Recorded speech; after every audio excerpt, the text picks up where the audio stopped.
여러분들 반갑습니다. 벌써 시글록이 우거진 6월달이 되었습니다. 이번 6월달에는 우리 천태종을 중창하신 상월 원각대조사님의 법어 조사스님의 가장 중요한 말씀에 대해서 여러분들께 말씀을 드리겠습니다. 이 법어에는 불법, 부처님의 팔만대장경의 가장 중요한 내용들이 함축적으로 다 녹아나 있다라고 생각하시면 되고요. 이 법어의 말씀을 제대로 여러분들이 이해하시면 팔만대장경을 다 이해할 수가 있고 부처님처럼 깨닫는 사람이 되는 겁니다.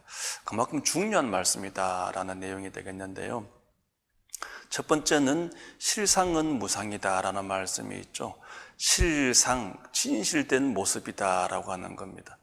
우리가 육체의 눈으로는 정면밖에 보지를 못해요. 옆에도 제대로 보지를 못하고요. 뒤의 모습도 제대로 보지를 못합니다. 하지만 이 육체의 눈을 감고서 가만히 마음의 눈으로서 세상을 관하게 되면 보이지 않는 곳이 없어요.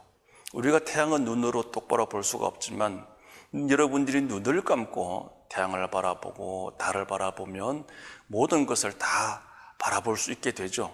이것은 바로 부처님의 심안이다 이렇게 얘기를 하는 겁니다. 지혜의 눈이다, 불안이다 이렇게 얘기를 하게 되는 것이죠. 그런데 이와 같은 실상은 무상이다라고 하는 겁니다. 우리가 실상이다라고 하는 것은 진리를 얘기하는 건데요. 진리의 모습은 있을 수가 없어요. 진리는 모든 모습을 다 담고 있기 때문에 그렇습니다. 해서 우리가 부모님께 효도하는 모습도 진리의 모습이고요. 부모님이 자식을 사랑하는 모습도 진리의 모습입니다. 이와 같은 효도나 사랑의 모습이 행위의 모습은 있을 수가 있어도 그 마음의 모습이라고 하는 것은 볼 수가 없겠죠. 그래서 진리의 모습은 무상이다. 형상으로서 이야기할 수가 없다. 그래서 많은 사람들은 이건 이거고 저건 저것이다 라고 어떤 형태를 가지고 고집을 하고 집착하는 사람들이 많습니다만은 동서남북을 다 보는 사람, 앞뒤 옆을 다 보는 사람들은 쉽게 이것이다 저것이다 라고 한쪽으로 치우친 이야기를 쉽게 할 수가 없겠죠. 자, 그 다음은 묘법은 무생이다. 자, 이와 같은 실상의 모습은 다른 말로 묘법이다, 묘한 법이다 라고 얘기하는 것입니다. 말씀드린 바와 같이 부모가 자식을 사랑하고 자식이 부모님께 효도하는 모습은 누가 만든 게 아닙니다. 어떻게 해서 발생된 게 아니죠.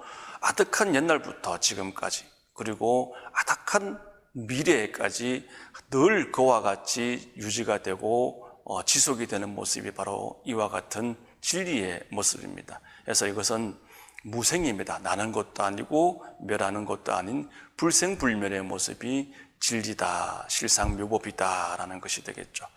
그 다음에 이제 연화는 무여입니다. 여러분들 실상묘법이, 즉 이제 진리의 모습이 무상이다라고 했죠. 모습을 볼 수가 없다.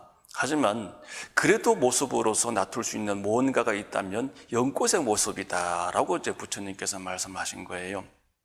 연꽃을 보면 여러분들 연꽃은요 진흙탕 속에서 많이 피어나요. 하지만 진흙탕 속에서 피어나지만 연꽃은 진흙에 물들지 않죠. 진흙이라고 하는 의미는 탐내고 성내고 어리석은 그런 오탁악세의 모습입니다. 우리가 오탁악세에 살아가지만 연꽃이 진흙에 물들지 않는 것과 같이 여러분들의 삶도 오탁악세에 물들지 않는 삶을 살아가야 된다라는 말씀이 되겠습니다. 그래서 무상으로 체를 삼고 무상으로서 근본을 삼아라라고 하는 겁니다. 무생에 안주하여 나고 늙고 병들고 죽음이 없는 이 모습에 안주하여 편안히 머물러라 라는 말씀이 되겠고요.